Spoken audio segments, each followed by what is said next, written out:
ஒதுக்கப்பட்டுள்ள நேரம் கடைசி 4 நிமிடம். லாஸ்ட் ஃபார் 4 நிமிஷம். கடைசி 4 நிமிடம். சத்தமிட்டு ஆடுகின்ற காளையா, அதை முத்தமிட துடிக்கின்ற வீரர்களா?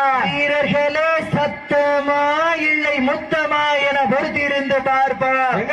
போட்டினா இதில்ல, ஒட்டி மாடு நல்ல மாடு, டீமு நல்ல டீம். எங்கப்பா எல்லாரும் ஜோர சிட்டில உற்சாகப்படுத்துங்க. உங்களது வர கடைசி 4 நிமிடம். சத்தமிட்டு ஆடுகின்ற காளையா, அதை முத்தமிட துடிக்கின்ற வீரர்களா? வீரர்களே, சத்தமா இல்லை முத்தமா என பொறுத்திருந்து பார்ப்போம். போட்டினா இதில்ல, ஒட்டி மாடு நல்ல மாடு, டீமு நல்ல டீம். எங்கப்பா எல்லாரும் ஜோர சிட்டில உற்சாகப்படுத்துங்க. நாடறியும் ஊரறியும் என்னுடைய செய்தி வேதாந்தம் பேசாதே சும்மா வாதங்கள் பண்ண